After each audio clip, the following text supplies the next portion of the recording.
Right, go ahead. Welcome, everybody. Welcome to Green Mountain Power here.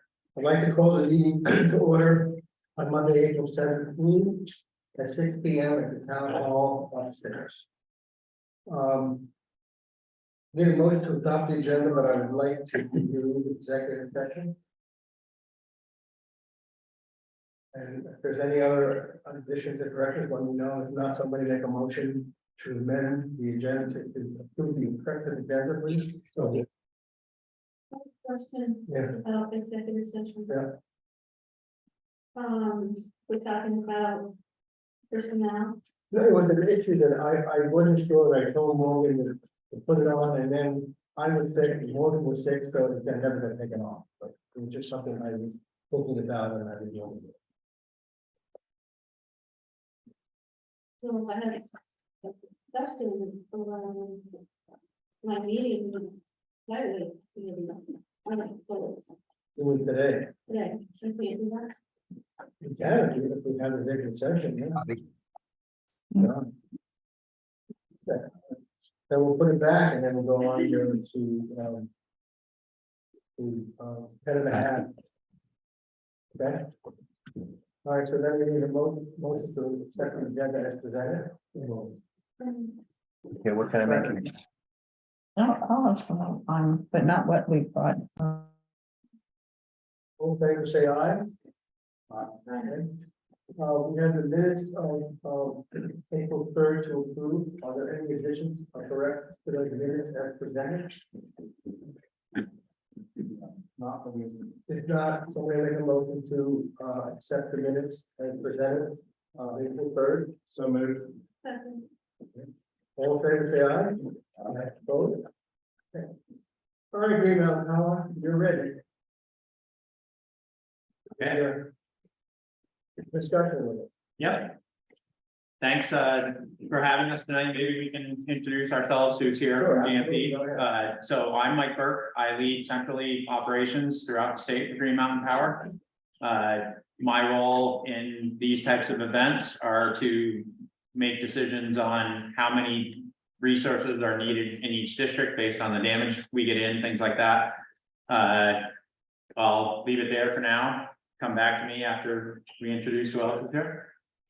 I'm Tiana Smith, and at GMP, my normal role outside of storms is electrification and sustainability. So I've been down here actually before talking about our resiliency project here in Grafton, and during storms, my job is to communicate with the towns and also emergency managers, and then we have a team that reaches out proactively to customers on our critical care list, which is folks that are on life-saving medical equipment.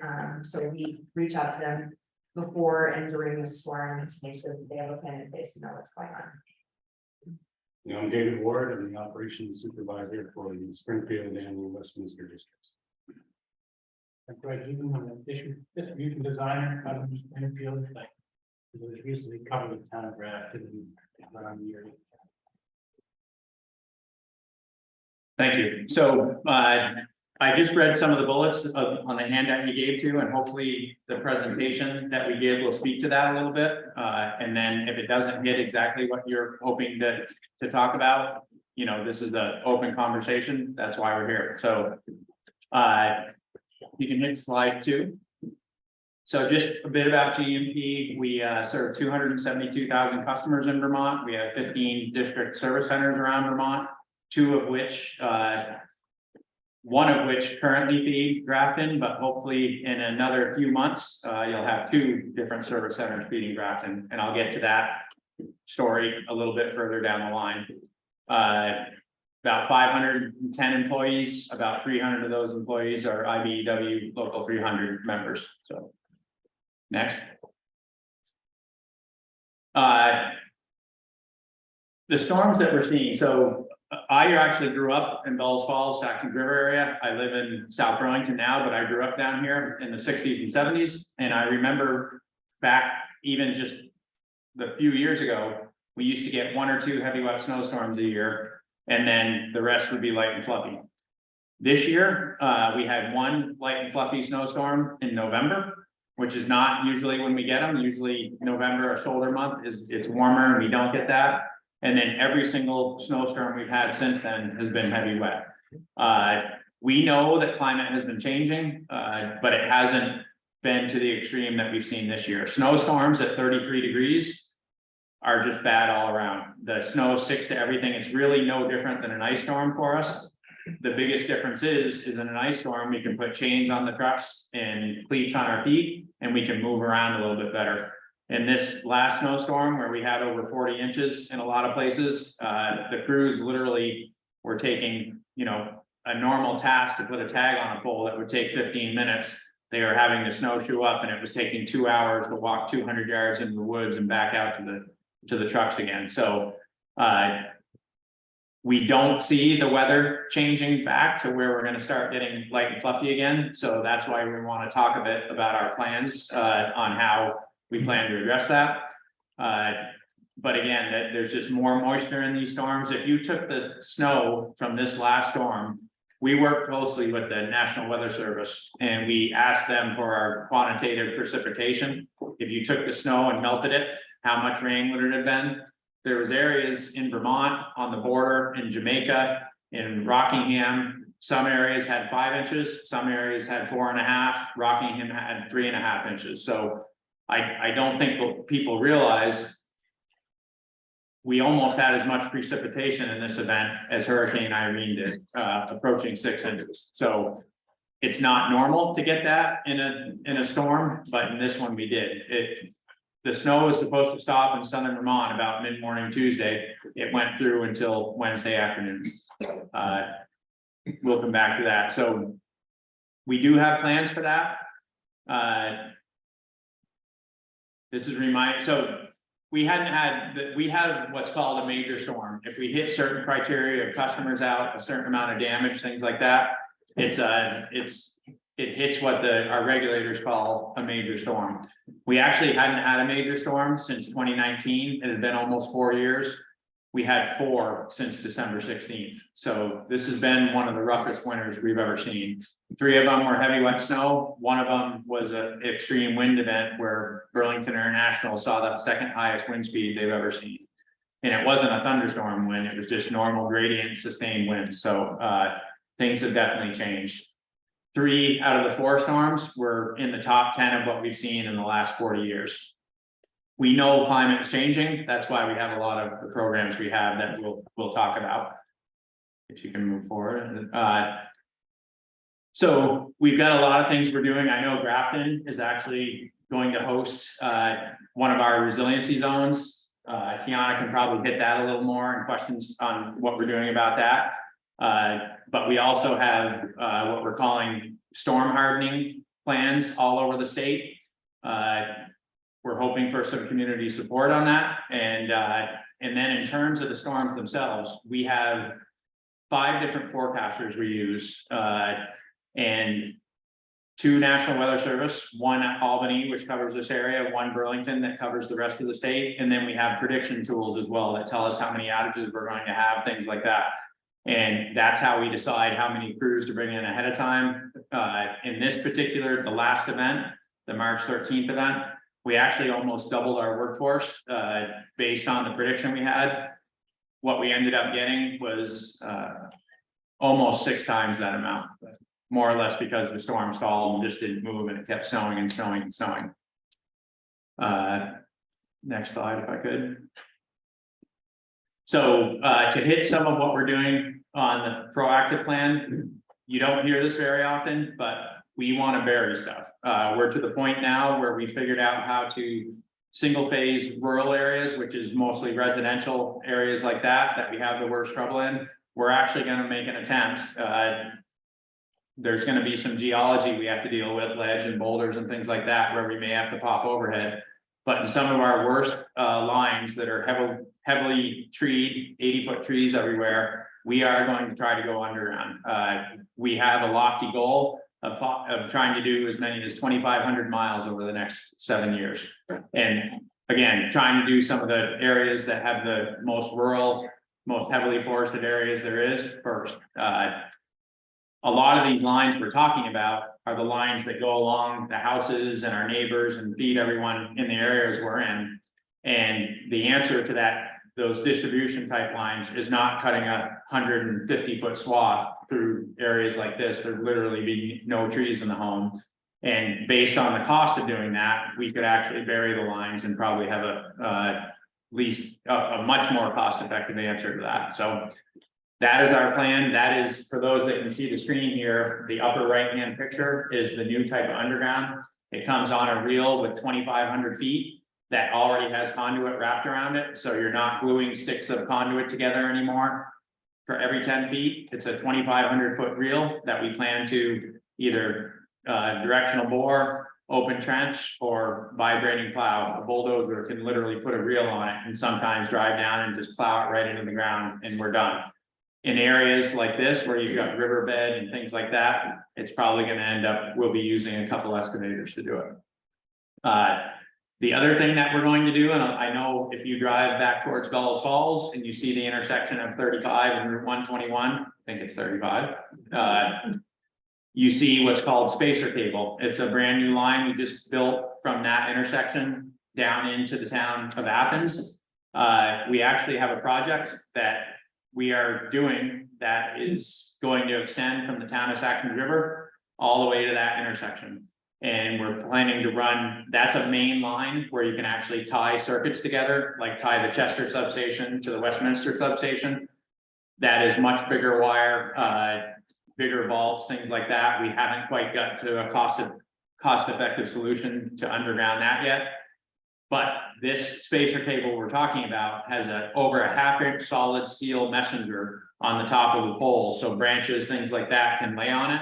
The power doesn't even go out. You know, if there's a 100-foot tall, 36-inch white pine, sometimes it can even withstand that type of hit. You may have an occasional broken pole, but again, this is quick, easy to put back together. You know, it shouldn't burn down, it's just a much stronger construction, what we call storm hardened construction. When we do that project, grafting will go, I think, from about 14 to 15 miles away from the substation to, I believe, about 6.5 to 7 miles from the substation in Westminster. So we're literally going to cut the exposure in half to how many miles of line, how many trees, things like that. That'll be a great improvement, and storm hardening that circuit all the way back to Westminster is the plan. At the same time, we're also doing some work on the lines out of Chester that are coming this way.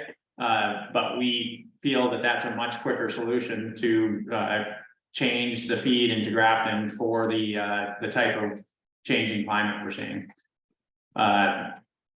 And then the other pictures there, just the bottom left-hand corner is actually a NOAA chart that shows the extreme weather that's been happening over the years. I think it starts in 1980 and goes through today. In the last 10 years, we've seen some of the worst weather we've seen since then. And the Northeast in particular, it's seen a 74% increase in extreme precipitation events since 1980. It's the most in anywhere in the United States.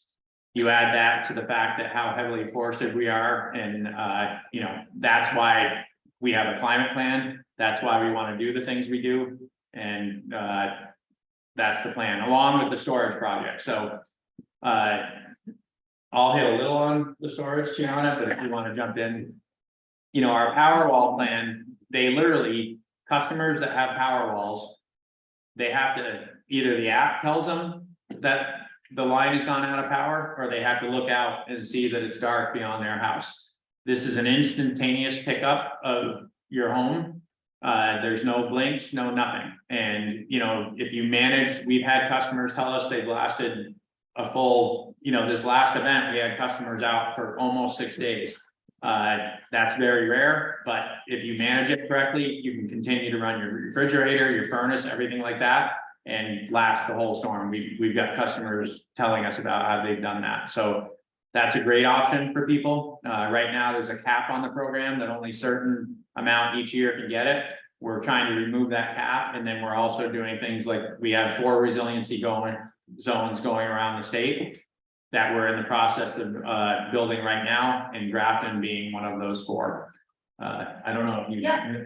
Just, I've been down here a couple of times and kind of gone door to door. There were about 52 customers identified as part of that first resiliency zone that would get batteries actually in their home to provide that backup that Mike was just talking about.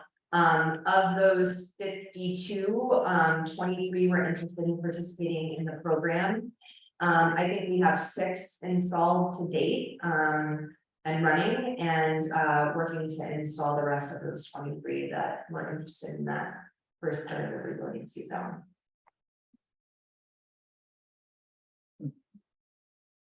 Cost of the batteries to the customer. Here in Grafton, there's no cost. If they're part of that If they're part of the resiliency zone. resiliency zone. If they're other customers that are just on the Powerwall program, it's $55 a month. And it's a lease, so that cost is, it's a much discounted price from if you were to just sort of purchase and install it on your own. Does the $55 cover the installation? $55 is the rental of the monthly rental. Yes, so for that $55 a month, it covers the cost of the initial installation. Yes, I have a letter from you guys from last year. It was gonna cost $4,000 to put the battery system in my house. From GMP. there's also a bring your own device Yeah. program that I wonder if it was that where other contractors, solar developers, things like that. We give an incentive for them to come in, and sometimes they do charge above and beyond what our program offers. So I wonder if it was part of that program. I'll look into it. This is, so the resiliency zone in Grafton is individual home based. We also have town-wide utility scale programs like this. We have one in Panton right now that has 4 megawatt hours of storage combined with the solar, and it picks up pretty much the village of Panton. And so if the grid goes down on either side of that and the grid inside that zone isn't affected, that battery pack will carry the town. And that is, so we didn't need to go to individual homes in that case to do it. That area is also more farm-based. It's not quite as rural with all the trees and things. That's why here it's a better option to do the individual home base, because then whether the grid has an issue or not, you're brought back up. One question, so those other people who are in that zone but did not sign up yet, is it still open? Yes, absolutely. Okay, and what do they do if they are interested? They get in touch with, They get in touch with me. okay, can you your contact information? Absolutely. You can leave it with Morgan too. Yeah, Before you leave, anybody who's not here and wants, can, call Morgan and she'll give all the contact information. And would you able to describe what that zone is geographically? I do. I can. Yes, we have a heat map.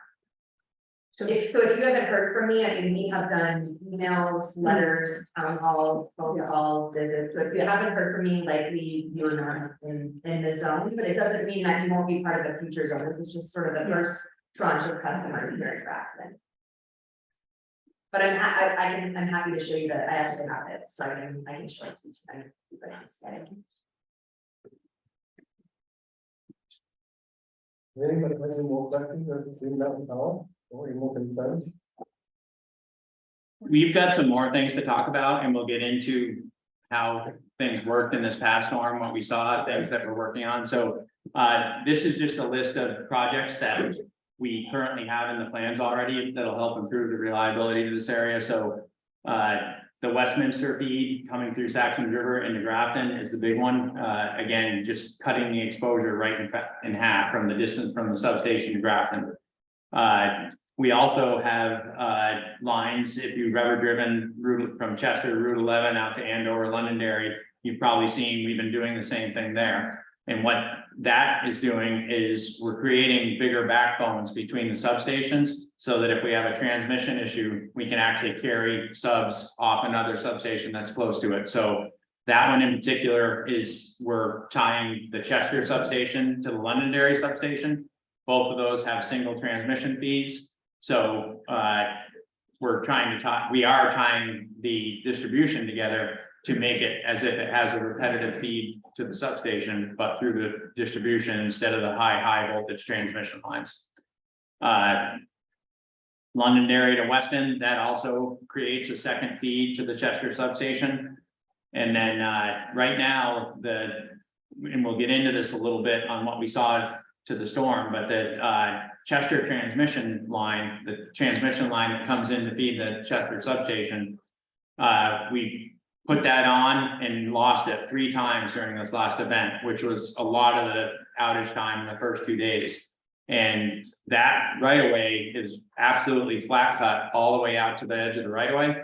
And what we're looking at there is, in some places, vegetation does make sense to do more. And on our transmission, which is the high voltage lines that go between substations, we are in the process of trying to get landowners to allow us to take a further width on those. Again, those are the ones you may be driving up the interstate and see a big wide swath through the woods. Those are our transmission right of ways. There's usually not homes there. So it makes sense to just widen it so that trees can't get to it, where it's much harder to do that when the lines are just along in front of your house and people want trees. And then the resiliency zone in Grafton I already had. So the conversation we have on how we want to continue to partner with communities and even expand on that, I want to hit a little bit on that to start, and then hopefully we can address some of the questions you have in the handout here. Is so when we see a big storm coming where all the forecasters are saying it's going to be bad. So for instance, the high wind event on the 23rd, 3 or 4 days ahead of that, we knew we were going to get 60, 70 mile an hour winds. Vermont trees don't react very well to 60, 70 mile an hour winds, especially coming out of the southeast and east. It's not a normal wind direction for our tree canopy. And we did, in that storm, we did extensive outreach to all local emergency planners. We reached out to our critical care list of customers, which will explain what that means in a minute. And then also to anybody with a power wall on how to make sure they're using it correctly to make it extend as long as they could. And with this event, where Sunday night, when we were finishing up prep before the storm, it was 12 to 18 inches and then just kept getting higher and higher. And we ended up with almost 48 inches. So, you know, this storm ended up being worse than the forecast predicted and then we predicted, which is why we didn't do such extensive outreach. And, you know, we're finding that happens on occasion now where I think the models and the atmospheric conditions have changed so much that they're not always getting things right. Just last Friday and last Monday, we actually, in fact, I know I passed a tree that was down on Route 121 that was part of that wind event. We were getting predictions for 40 to 45 miles an hour at the summits. We got 50 miles an hour all the way down into the Connecticut River. And we had some tree damage in that last storm. I think it was last Tuesday. And, you know, again, just there was no wind advisory, not even a special weather statement. So just things are happening now when they're not supposed to. So that, again, why we're changing and trying to do more and more and more on resiliency, because we don't see the weather going back to how it used to be. The critical care list, maybe I'll hit first, Tiana, and you can, so if you have a medical device at home that you count on to make sure your health stays where it needs to be, we actually have a system where a customer can call in, let us know that, and we put them on what's called a critical care list. It's not just a list that you can get on by just saying, hey, I want to help get my power back quicker, because that's actually not what the critical care list is for. What the critical care list is for, and why we keep that list of things, is we make phone calls based on, we can push a button anytime during a large event and it'll tell us which critical care customers are out of power. We have a team that actually makes outgoing phone calls to all of those customers in a large event where we know we're facing a multi-day restoration event, to talk to them, to help them make decisions on what best is for them, for making sure they keep themselves safe. So, you know, if we talk to them and it's still in the first 36 hours of storm, when it hasn't stopped snowing and trees are still coming down. And they tell us, well, I only have 12 hours of battery left. We'll tell them for their, whatever their medical device might be, whether it's oxygen or something like that. We'll actually tell them, you know, you need to make alternative plans. How can we help you do that? You know, whether it's calling a friend, a family member. We've actually, Tiana's team has actually turned around and called local emergency planners to try to get them to go out and help these customers. So the way that the grid works, we actually can't say we're going to go restore Route 121 in Grafton if the transmission, the main line, everything is out behind that, right? So there's a certain way that we have to restore just to get the power on to everybody. And so that's not what that list is for, but that list is for us to help customers make their decision on what's best for them during these events. Did I hit it all? That's great. Okay.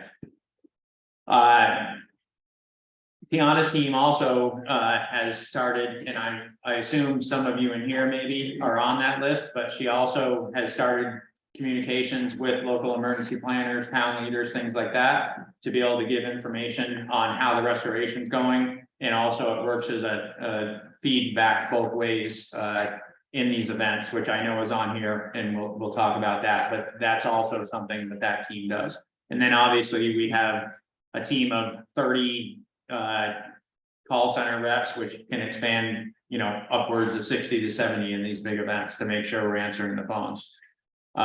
In these larger events where literally we continue to take damage for the first 2 days, we have the best intentions of getting as much information as we can out to customers, but a lot of what was happening, and Dave can speak to this, it probably happened 4 or 5 times, where we're going to one thing based on a call from a fire department, or just another issue we're trying to get to quick, and the next thing you know, we have another failure blocking Route 103 that we have to turn around, pull off, and go to that. We you know, Springfield, Brattleboro, Westminster, the area that we knew was going to get the most amount of snow, we had doubled the workforces in all those districts before this event, and literally almost every crew was just chasing those types of things for almost the first 2 days. If it was a main line out of the sub that happened to be down that we were going to address, we did restore that, because those types of lines carry 2,000 customers on occasion. So the first 2 days, we actually restored 25,000 customers, while at the same time, we lost 25,000 customers. So the number looked level, but in reality, we were putting a lot of people back on during that event.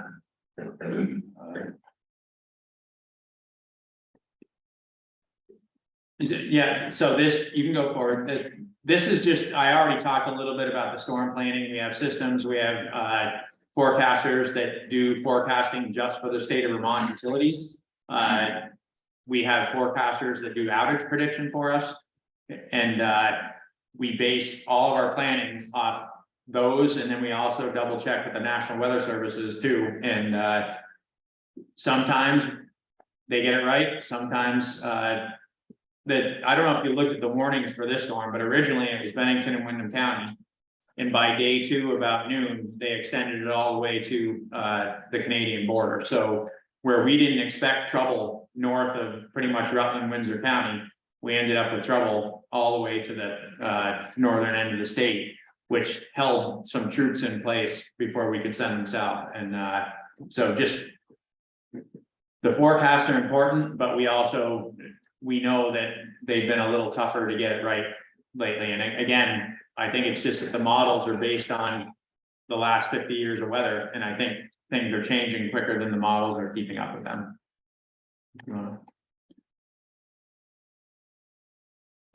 Just a little bit on that storm. So by the end of this storm, we had quadrupled our workforce. We were feeding and working upwards of, if you count our internal people, over 1,000 people in the field working on this restoration. And these were either rated line crews, tree crews, electricians from all over the Northeast United States and Quebec.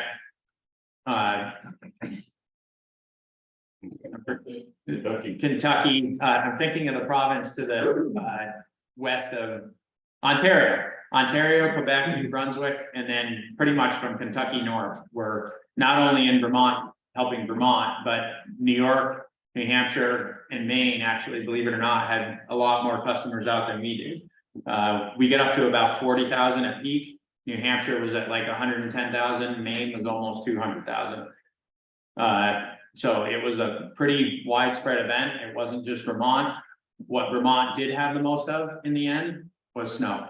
We ended up being ground zero. The way that the eastern winds hit against the Vermont ridgeline, it stacks the snow up and it just keeps falling. And pretty much from the Massachusetts border up through almost into Orange County is where we saw the most. That's where I talked about the 5 inches of snow. It was just on the eastern part, mid elevation of the Vermont ridgeline.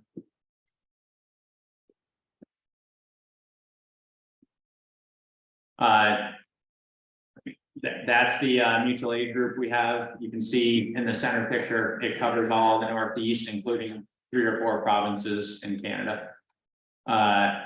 Next slide, if you could. And then this slide just shows the power restoration process, and what it shows is the towers that you see in the top of the page. Those are the transmission lines that come into the substations.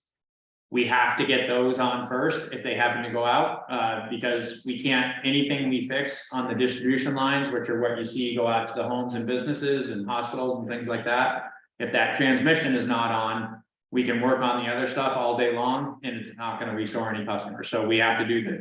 Oftentimes we'll get questions from customers. I don't see any trucks. Why aren't you working? Why aren't you? And the answer is we have trouble even on the big lines. And we've got to fix those and then work our way out from the substations. And that's exactly what we were doing.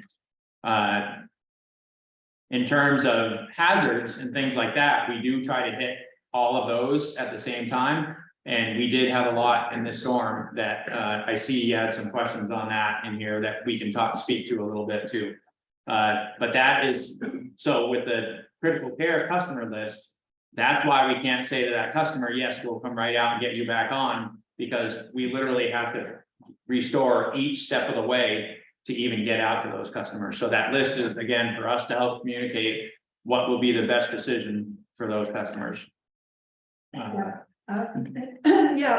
Let's just clarify something that came up that we had recently a community meeting with our representative Heather Chase. Mm-hmm. And at that meeting, it was said that if you are what you call a critical care person or household, GMP will make an effort to restore your power. That's actually not correct. So that's a misunderstanding. And I hear you saying that we let you know that we need oxygen or whatever in our household, but that doesn't mean that you're gonna come and restore us because we can't, right? Correct. Yeah, so there was a misunderstanding about that. Yes, and we can follow up. We've actually met with a lot of the state representatives and senators down here, and we actually had that conversation, but yes, we're happy to follow up. And just, that's why we wanted to show this slide, because once everyone understands how the grid works, it's just not even physically possible to go to one home and do that. Yeah, but even so, so most of us were not aware about the existence of the critical care list, and someone who has lived in my household with someone who was dependent on oxygen would have been great to know. I know it's on your website under safety tips when you look for it, but it's not exactly easy to find. And I'm wondering, since you communicate with us every month in form of the bill, perhaps a couple of times a year, you could put a little notice. Keep in mind, if you need to be in our critical care list, call this number. Absolutely. Would that be possible? So Yeah, no, I got yeah, okay. Yes, absolutely, we can do that. Thank you. If you, next slide, that's just showing that we went to Wardsboro and had a conversation there, and the damage into Wardsboro, that's where I was talking. We had 46 inches of, I don't know how much we had here, I'm sure it was close to that.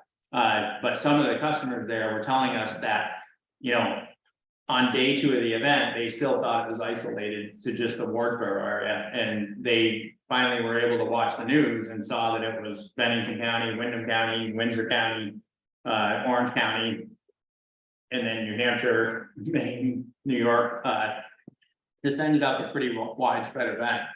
I took this early in the morning of Tuesday, and you can see it hadn't peaked out yet. We didn't even make the top 5, but you can see New Hampshire was at 70,000, Maine right behind him at 60, and unfortunately it continued to climb for another day and a half after that. The thing just stalled. There was a high pressure system to our northeast over Canada, and it just locked the system in and it didn't move. And then the last slide is, we know this was tough on everybody. We know it was tough on our customers. We know it was tough on the local emergency responders. It was tough on our team. And it was, once we'd see people like this on the side of the road, our crews would come up on this and they took the pictures. So that was nice to see. But again, we understand how tough this was on everybody. This was a different type of storm with the amount of precip and the fact that it just stayed 33 degrees. But we have plans to do what I'm talking about, because it seems 9 out of 10 storms this year were this type of storm. Luckily, a lot of those storms, there was only an inch of total precip, right? And not 4 to 5. But if this is our future, that is why we're putting such an urgency to this, to get this line fed from a different way, just to cut the exposure down by half the mileage. So to speak a little bit on the hazards and things like that, which I know are in here. So we have a system that shows us where the hazards are. It tells us what kind of hazards it is, whether it's a down wire or whether it's blocking roads, things like that. In this storm, there was just a lot of them, and we were doing everything we could to triage, Dave and his team locally to triage to try to get to every area we needed to. I know in some cases there was reports of lines down, energized. We actually know when the circuits are on or off in some cases, not all the cases. But we do have to triage in an event like that where it's so widespread to where we can get to first. We have this new connection set up with Tiana and her team, and we've also been trying to make sure that the local road managers are connected with the Springfield team to have that open communication too. I know Dave was talking about whether he had them for the Grafton area, and you know, that's not a phone call to call in outages and things like that. But if you know, if something just happens and the road manager has a contact with Dave, we can try to make sure we're prioritizing everything as quickly as we can. So we also are talking about how we can actually even divide our crews up even more to be able to respond to more of those things quicker. So again, this event was different. Not every event is like this. This was, like I said, these 3 out of these 4 storms were in the top 10 in the history over the last 40 years. So you know, even so, we're trying to think about, okay, if this is the future, how do we get better and better and better with every storm at getting to everywhere we need to be as soon as we can? Not so much to restore the power, but at least to make safe, keep the roads open, things like that. Can I ask a question now? Yep. I think I'm summarizing what our local feeling is fairly well. Our biggest problem on a multi-day event is lack of a local communication with the organization as to what the situation is. Like Northborough, they didn't have any worldview, but more importantly, what's happening within our town, being able to communicate that into your network without going out and counting on the trucks that are running around, but maybe from Kentucky that basically don't know it. We want to be able to communicate with basically the crew bosses working this area in some kind of a timely fashion, so that our local emergency management can communicate with our residents so that they can have a certainty of, or at least a measure of certainty of what the situation is. If they're gonna be without power for 2 hours, a day, a week. All of their decisions are based upon, what you see as the, situation for you. You have the picture, of your road crews have a local picture that's pretty good, but we here don't have a good picture. And I'm suggesting that we need some means of communicating with the local. And that's not just for our benefit. Our road crews and our emergency folks know where their lines down, know where we've got to run a snowplow through. We can't because of wires in the road. If we had some way of, on a periodic basis, informing our emergency management, which in normal times it's just going to be perhaps the town administrator, but if it's several days, we may open up an emergency operations center. So our EMDs, we're going to get pulled up to be a hub for communications within our community. And we need to be able to draw information in and give it back to you guys. And I think there's a synergy there. We can help you and you can help us. And the more we can put our residents at comfort of knowing how big this problem is going to be, am I going to have to go out of state and find a motel room, or can I weather this until tomorrow? That kind of decision is really quite important. Yeah, so I can start, Tiana, and so we actually want to create those local connections, but if we overload the local connections that actually is dispatching, and then that's not a good answer either. But what we have built, and I assume you were probably sending the updates, right? To the I wasn't, yeah, I mean, I was on the phone with Kim Record probably no less than a dozen times over those few days, and I spoke to Morgan, I spoke to your road foreman. Multiple times. They had my cell phone, called me in the middle of the night to tell me about down wires, and So I what- was reporting that back. What we have is, so Tiana and her team, we actually create what's called a high level assessment. And because of the reasons I explained how we're headed to one and we have to pull off and go to another, it's hard to give in the early days estimate of when each particular section of line is on. But what we do is usually, and we have to stop taking outages before we can make this estimate. We have systems that tell us exactly how many crews we have, how many outages we have, and when the last customers in that area will come back on. And Tiana, Candace, some others on that team will send usually twice a day, once we get to that point, to a local emergency planning email. And if we don't have enough people on there, that's certainly something we can do. And that also works as a back and forth with the issues like you talk about. Once, you know, in a smaller storm, the local connections work well. But in a storm like that, where we actually had 3,000 separate events to respond to, we try to keep the local areas concentrating on, we had, what, 80 crews working out of this one district. And we had, I think we had 3 or 4 dispatchers, so we spread it out as much as we can. But for them to be taking all those calls is tougher. So that's where Tiana's team comes in. And did I hit everything that your team? Yeah, does? we have Eric Stevens, Bill Kearns, and Robert Sprague and Morgan Wilbur on our contact list. Those great people to have. Mike, Mike, you had my phone number because I know you. Sure do. Yeah. Write myself home.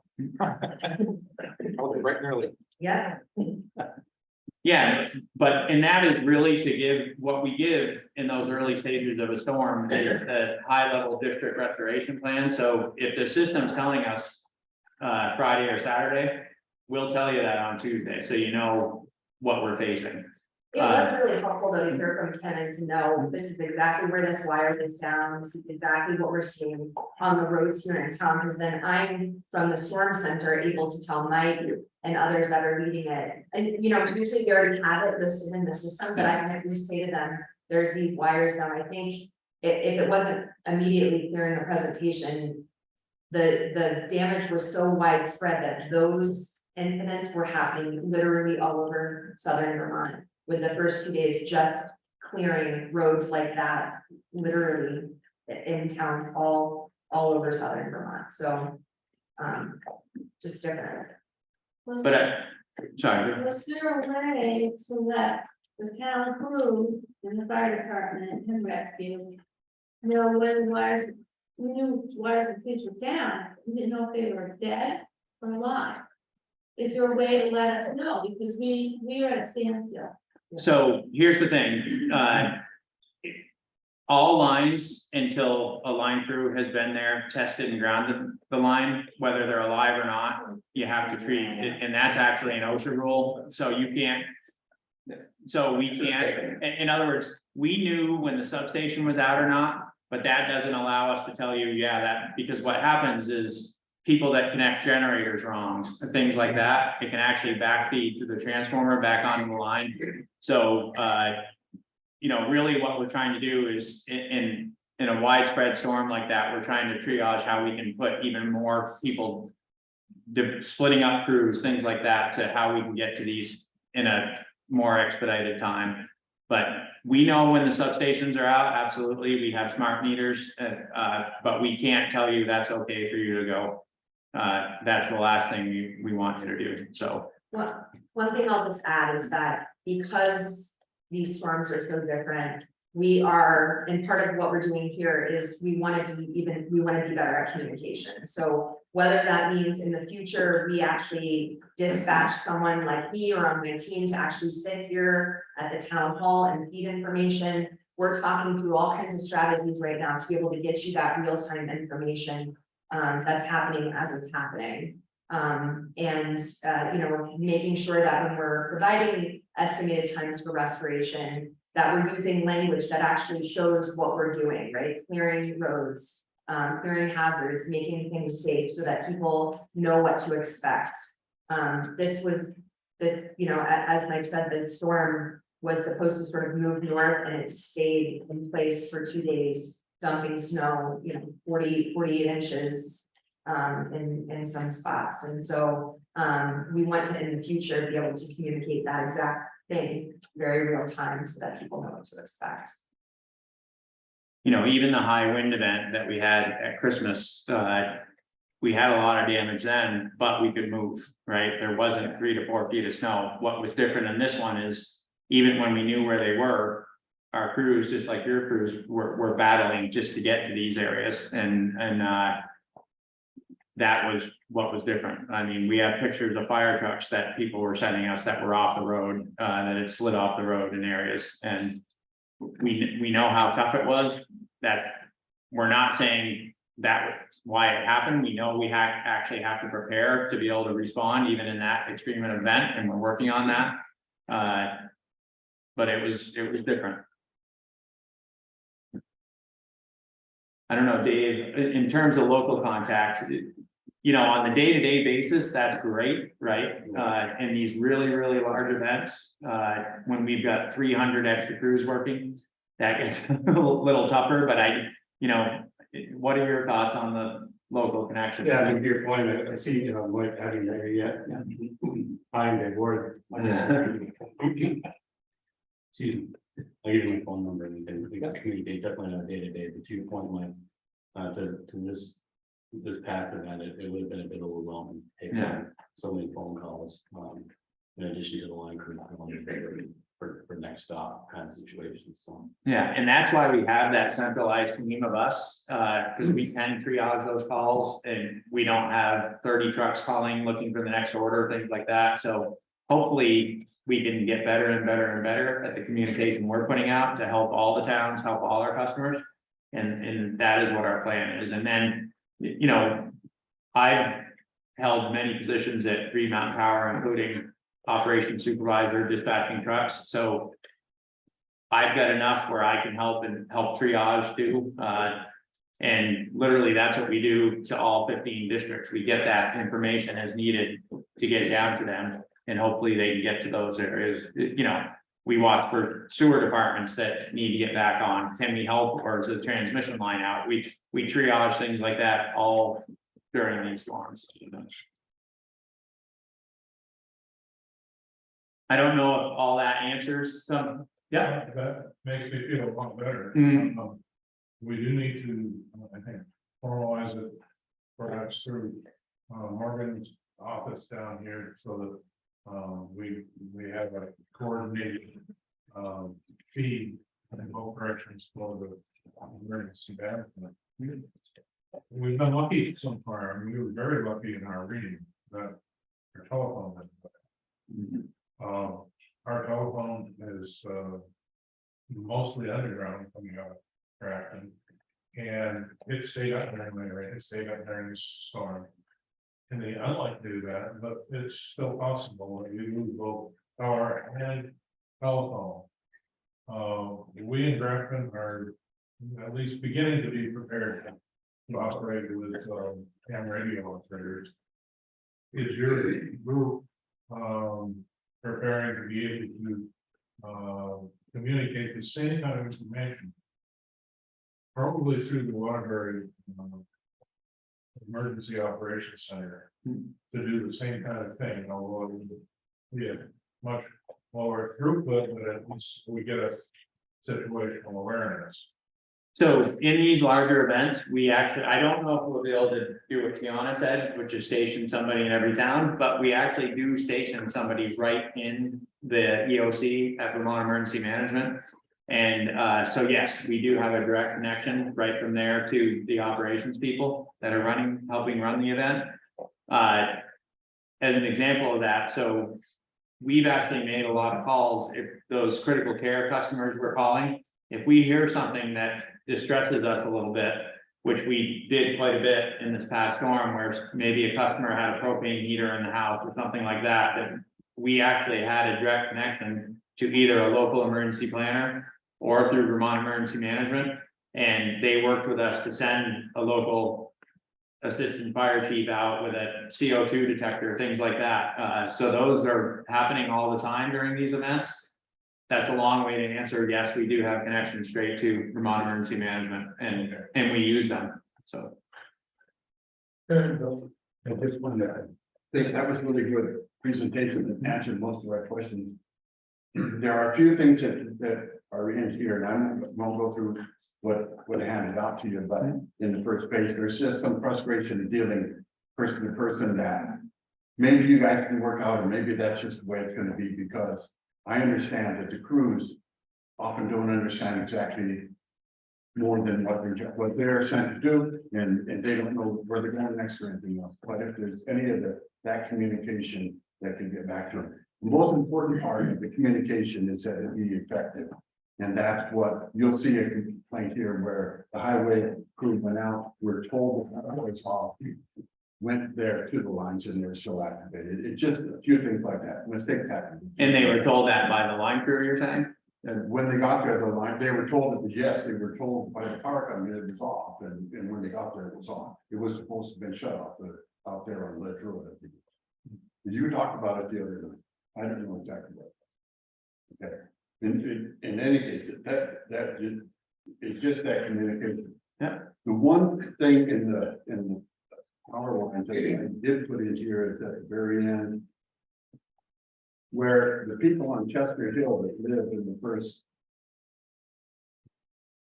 couple hundred yards of Chester Hill right here off the road are often lose their power for days because the breaker that serves that whole line all the way up to the Chester boundary, as I understand it, is on that pole. If we could get another breaker on that pole, a lot less people would lose power when a tree falls in the forest that Coyotes grow. If that could be done. So add a fuse, Greg, you know what he's talking about? Yeah, okay. We can absolutely look into it, and It would really save them because there aren't any trees around their house. The problem's out there, Yep. a couple of miles away. Okay, thank you. Understood. And again, in terms of people telling, so sometimes we have damage come in. After, say a main line is out, right? And after that main line goes out, another tree comes down a day later and hits another section that didn't register before the main line went out. Occasionally, things like that do happen where we re-energize the main line and don't know that something else happened in the meantime. Those things do happen. We know, we find out about them pretty quickly after. But unless somebody has been there and tested and grounded the line, I'm not sure who was telling you that this line is absolutely de-energized, because that's not something that we do, so. Yeah, there's some good takeaways from this. I actually appreciate it. So, thanks. To that, there's some communication from the crews that, I mean, I can talk to the local crews about how they communicate with your road crews. And then there's this Right Orchard Road is definitely something we can look at and work with. And that's, I appreciate that, but it's not something we always see from behind the desk. So that local information, appreciate it. Thank you. Yeah, and we do have heat maps of where the most outages are, and, you know, take this storm out of it because it was so extreme, but we have data that they're heat maps, and we're going after the areas first that, you know, the lines may be perfectly fine, the wire may be perfectly fine, but it's not storm hardened. And with today's weather and the amount of old growth trees and things like that, it's just, we're gonna change how we feed those areas, and hopefully it's going under the ground. You know, any help we can get when we start to try to do that in areas, we'll take. Believe it or not, we've had some pushback of people not wanting the lines to go underground. So, you know, thank you for having us. Any help you can give us as we try to push this out there would be wonderful, and we're always open to feedback, so thank you. It's really nice to hear that you're putting the space with cable guard line through the second. Are you going to upgrade the line of Chester the same way? That's one question. The other question is, will you at some point extend the three-phase line in Athens down to connect up with Townsend? So probably a length of about 3, maybe 4 miles. Three-phase to three-phase, that you can connect up, and then you have all of that for redundancy coming in town as well. So that one is not on the books. The distance there is even further than what we're talking about with Westminster. Westminster is a lot closer. I think it's literally 6.5 miles versus 13 or 14. I've got to measure it on our maps again, but it was cutting it in half when I measured it the other day. The line from Chester to Grafton, we're in the phasing of how to do that. So yes, that project, I'd like to see a lot of that underground where we can, overhead where we can't. But the new tie to Westminster is gonna be, we still have customers on that line. The new tie to Westminster, it's all roadside, all state highway, all paved. That's a really good upgrade. I give credit to Dave and his team down here that are getting that done. So hopefully, I don't believe we need any state permits or anything. We just got to get the final approval from a few landowners and get the design done, and we can literally start building it. So. I just have a comment. Those 3 lines going into Athens definitely made an improvement for Athens. Yeah. That's it. And when It was that like gets 7 connected, trees And it's just laying on top of them, and we were still able to get approved. and it stays on. And, Yeah, well, there was other parts that knocked out, but. yeah, behind it. So So, this new spacer cable it's not new. We've been doing it for a while, but more and more every day. Like all of our main lines are what we want to do that. We want to build it with that. And we've had areas in Sharon, Vermont, for instance, there's a line that goes from Sharon to Stratford. It's 13 miles long. And at the end of the storm, we sent a crew out there. There was 11 trees on it. The customers never knew. We removed the trees, they stayed on. That's how, again, solid steel. at the top of the pole that doesn't care what's on it, as long as it's not so big that it, right? I mean, it was like 7 poles and every intersection that had a tree on it. A section and it was held up great. That's why we want to put that everywhere we can, so. Another one question, we do have a meeting to go. Sorry about that. It's okay. But we would like to get out of here, so. Yeah. Nothing else, I really appreciate it, I think it's great. I think we're getting a lot of progress and anything the town can do to help you.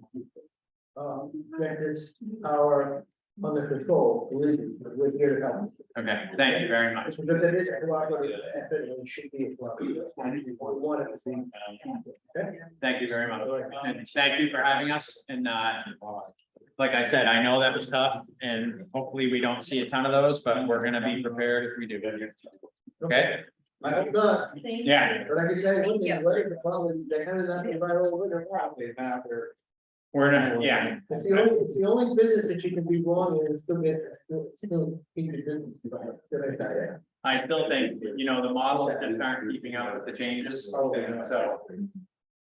Thank you. All right, thank you. Bye, thanks.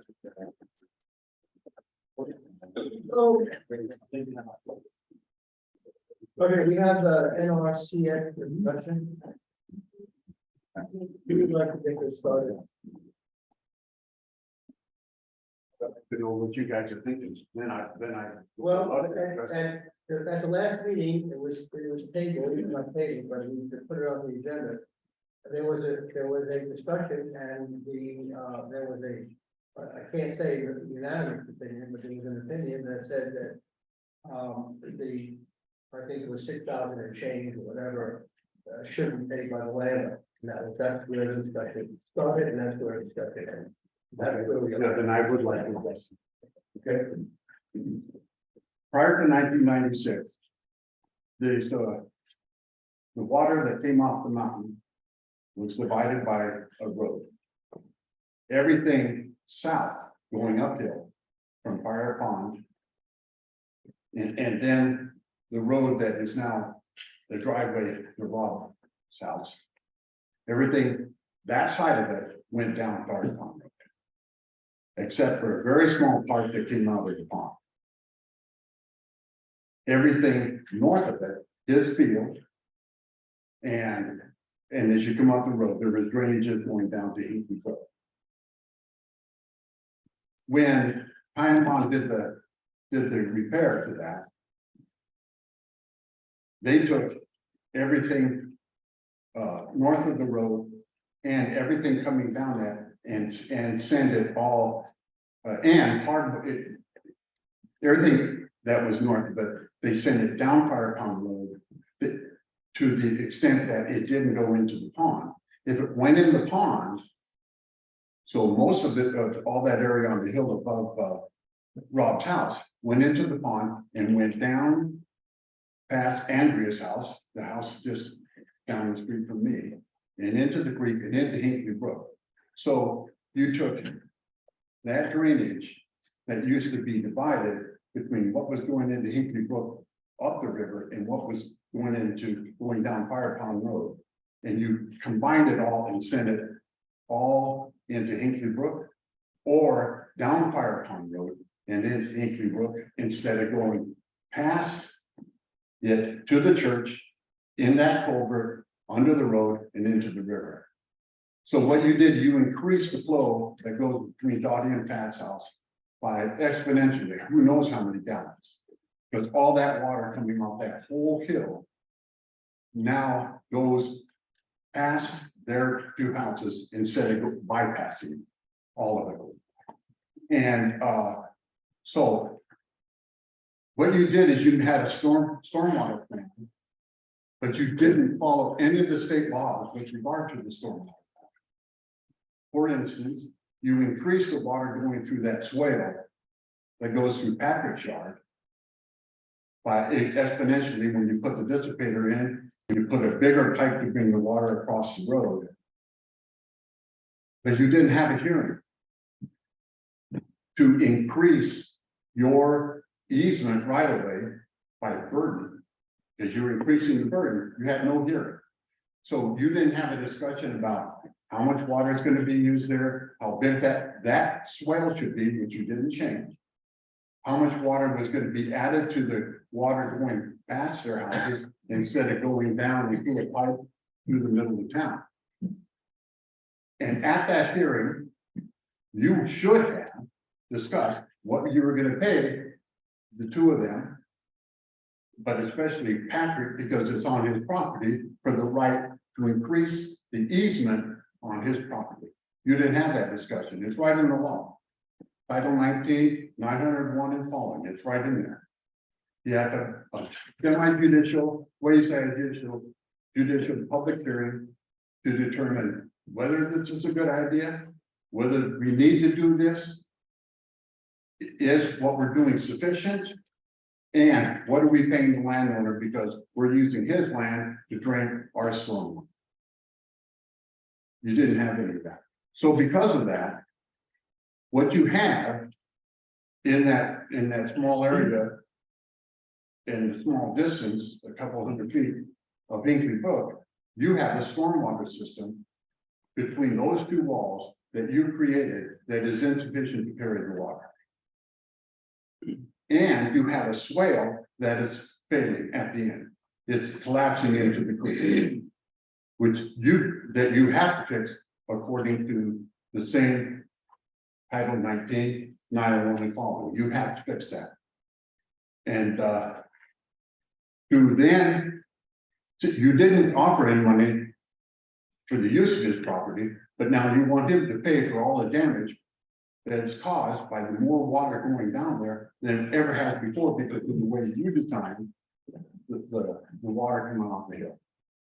So I think that at the very least, you should take that whole match and pay that whole match. And in addition to that, you need to fix where at the end of the swale where it's collapsing in the river. And I don't know, Morgan gave you the maps of that you gave me. If you notice at the end of that swale, how it narrows, how the creek narrows, because the swale sticks out. And that all needs to be cut back to widen it. What's gonna happen with the first 50 feet is where the birch tree is and that's gone. And you see that what's poking out there, that gets down to 7 feet from about 12 all along there. And that's what caused the problem where he did there. It's the same thing up by the swale. You narrow the creek all of a sudden. The width of the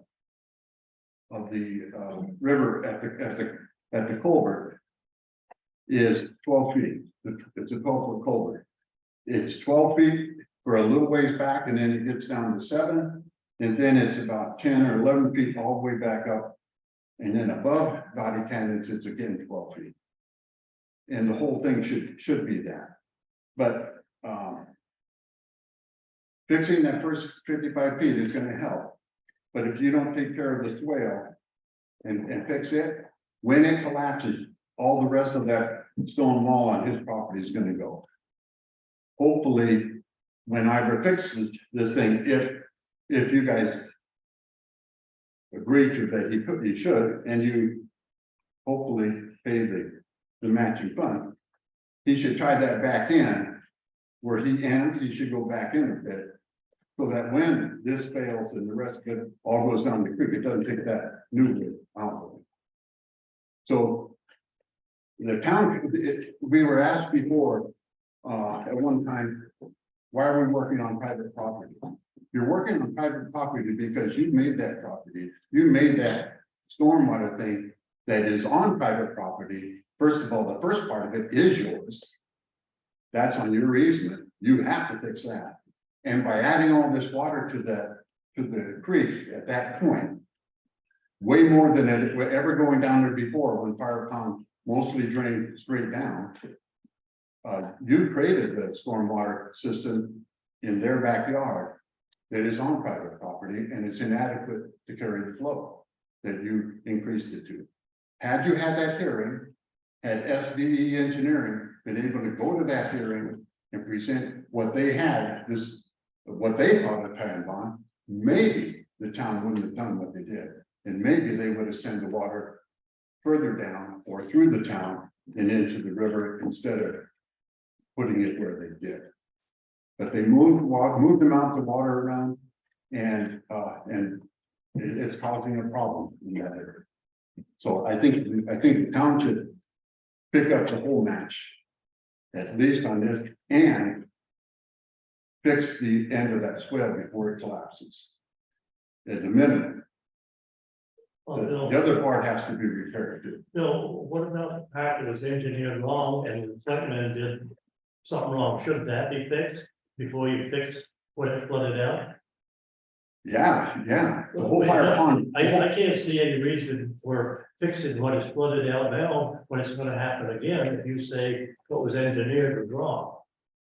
Well, are you gonna do it now? Because he luckily survived the winter when we didn't have a flood, Right. okay? If you don't But fix he it- can't survive very much longer, really. If you don't fix the problem, Bill, you're still gonna have it again.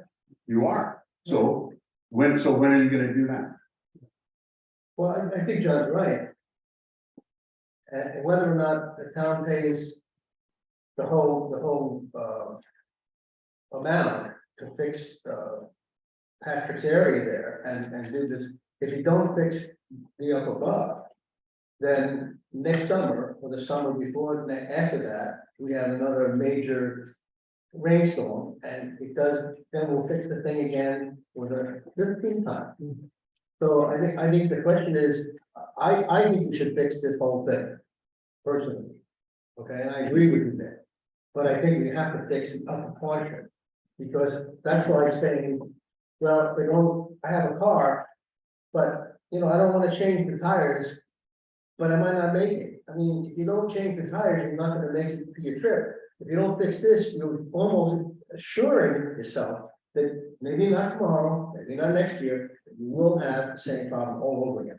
But if you're saying you don't want to fix the first 55 feet, No, I didn't say that. I said we should, if you do not fix the first I'm saying 55 we feet, should fix that. and a storm comes with that much water down it, that whole area is gonna be gone, What I'm all the saying way to the culvert, because it gets down to 7, part of what you're fixing is right now 7 feet wide. Okay, what I'm saying is we need to fix this. But we also need to figure out and fix the problem above. You do. And if you don't fix that, and we fix this, what's gonna happen is, we're gonna have another meeting, maybe another, select board, whatever, I'm gonna face the same situation again. And if you listen to our friends from Green Mountain Power, and you talk about the changing weather forecast, who knows what's gonna happen? You don't know how much rain we're gonna have this summer or the subsequent summers. And if you have a heavy rainstorm, and you don't change the pattern of the water coming from fire pond and down there, then this is gonna be affected once again. There's no question. Exactly.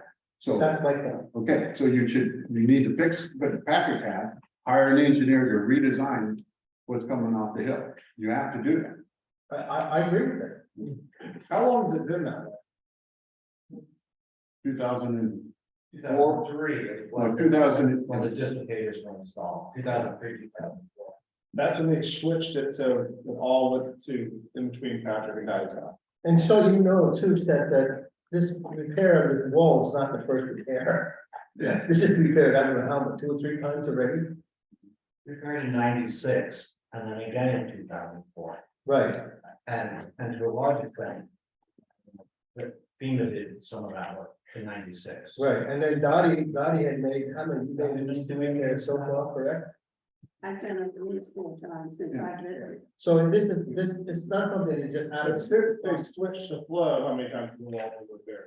Say again? Since they switched it, so everything runs down between their houses. I did. How many Okay. times has the wall been repaired? It would have been 2003 or 4, and it would have been 2011. And after I And then the storm we had last summer, is that correct? At least 3 times. twice, and then this time, where nobody cares, that's what they are my stuff, because I didn't get enough.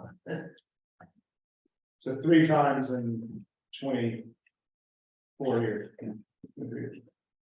Bill, do you have an estimate on if you have to hire an engineer and do what has to be done so that the water's diverted? Do you have an idea? Depends on where you're gonna put it in the river. I don't know what you're talking about cost. But what comes off of Fire Pond and the village park and all that other stuff, what comes off that now should go straight down. Straight down the road, dig up the road, put in a culvert all the way down the road and go somewhere into the river, either after the town, go all the way down Main Street and. We're losing Yeah, money. you know, and someday you're gonna have to do that. Because if we have all these drainages out here, how long are they gonna? I don't know. They're limited in time too. And they don't carry all the water out. That all the groundwater from the town. Every one of these places have to have sumps because they flood all the time. So the other solution would be to go down to the back of the brick church. Make that a much bigger culvert that goes under his front lawn and into Bill's. But then you have a problem. You got the house right there that under Overbrook, the Overbrook house and Bill Watson house and all that, because the pipe comes out there just upstream of Bill Watson. Right now, it carries 24 inches, I think, water. Capable of carrying it, but most of the water doesn't go that way. So that the solution would be very expensive. I don't know what it'd be.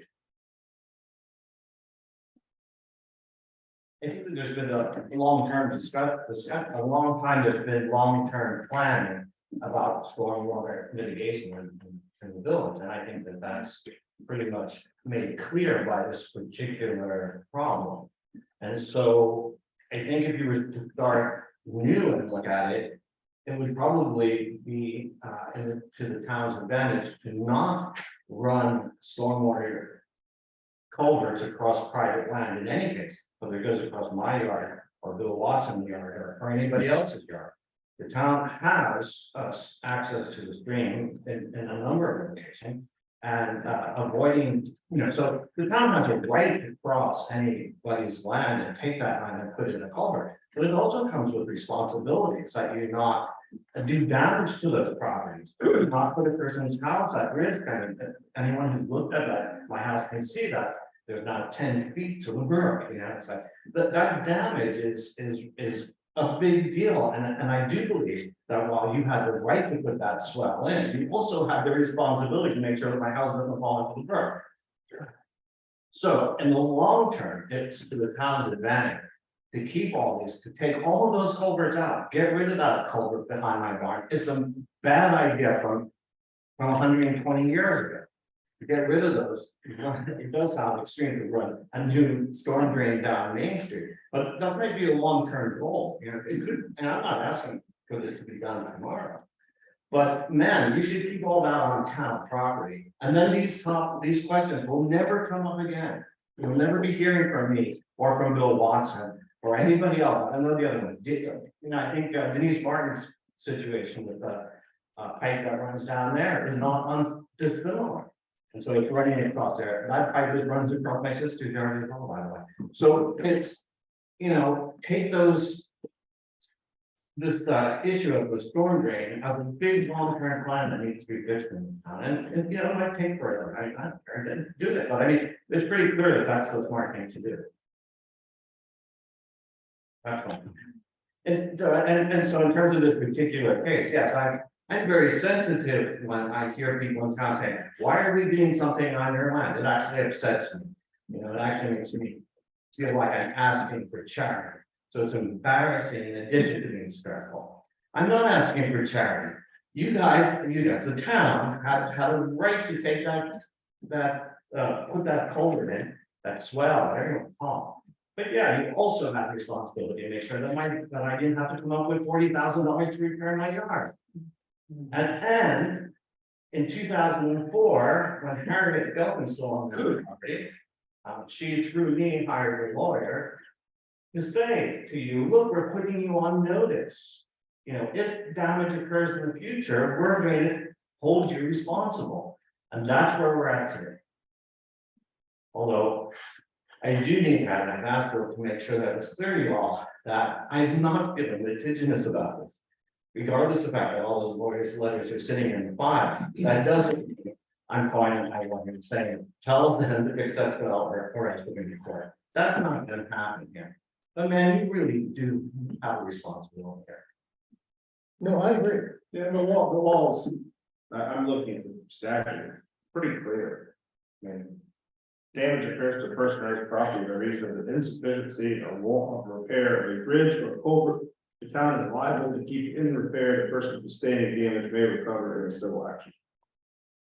No, I agree with you, Patrick. I think the town responsibility is. So it's in the context of the grant, man, that not just the Band-Aid, I mean, that one has to be done because of the danger to my house. Don't forget that I think the town applied on for 12 or more different pieces of property, and only 2 were recognized by that grant agency as like actually threatening somebody's house and life.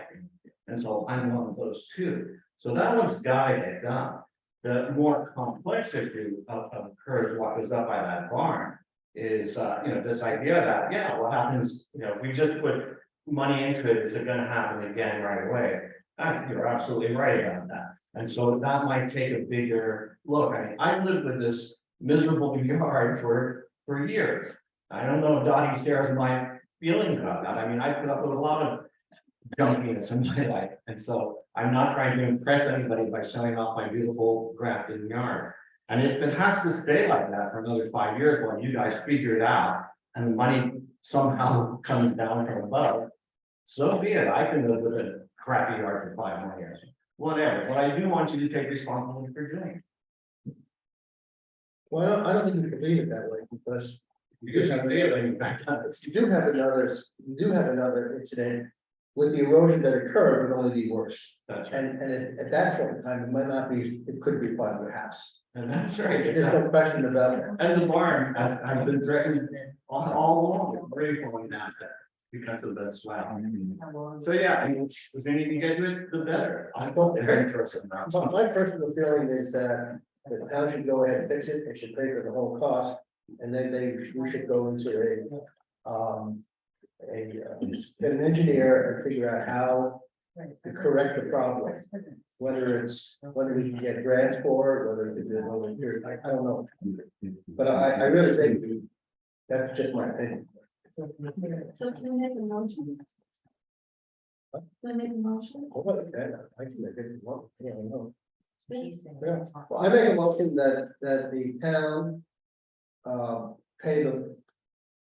Well, what is the actual situation that the state is paying for a good portion of it, and the balance is being paid for, should be paid for by the town, after we read that. They're paying 22 and you're paying 7.2, something like that. Okay, 2150.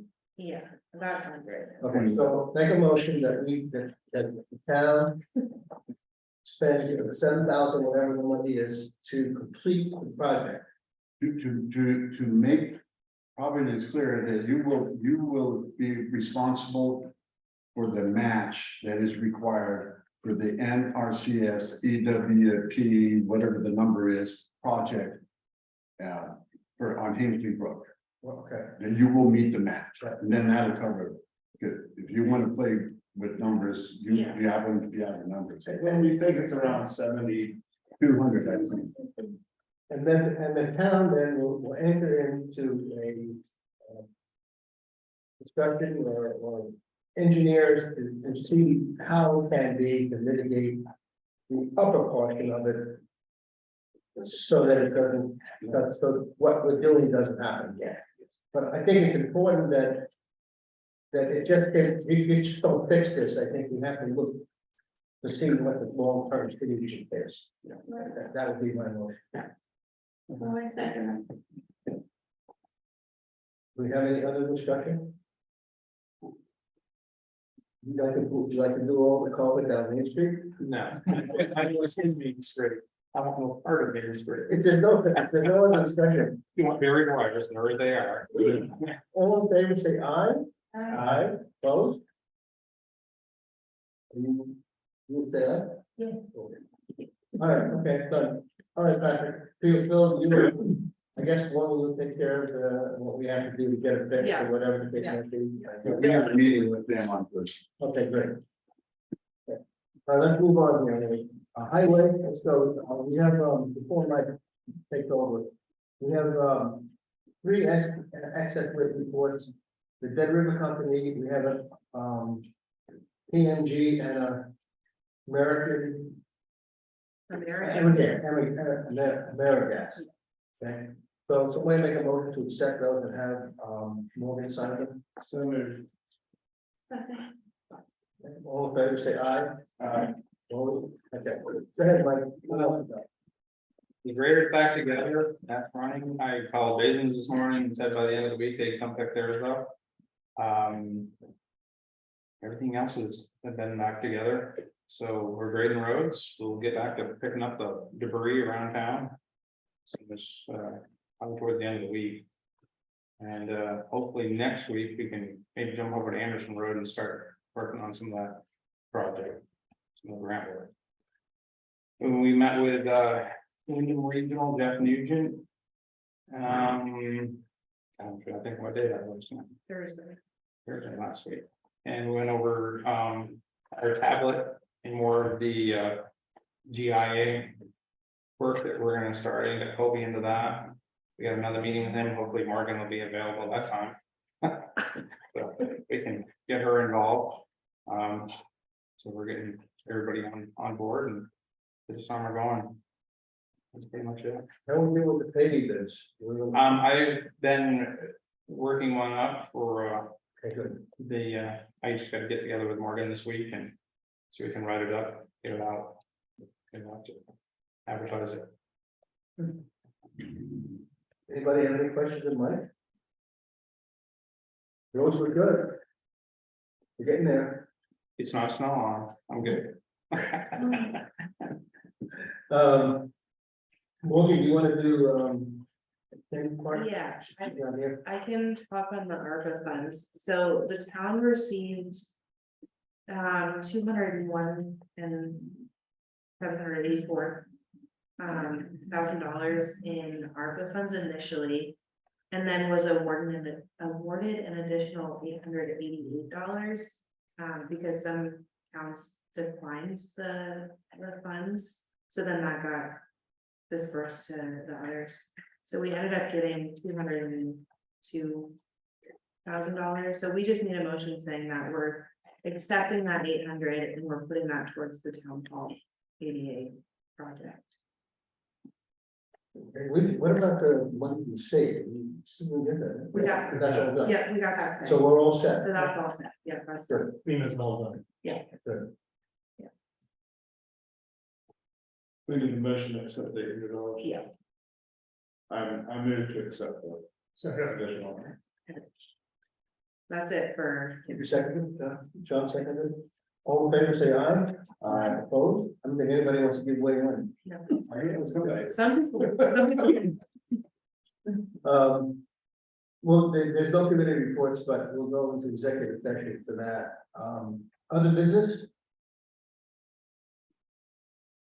If there's no other business, any public comment? If there's no public comment. Somebody make a motion to enter into the executive session for personnel matters. In favor? All right, Morgan, we're going in at whatever the time is in the executive session. Thank you for coming, everybody.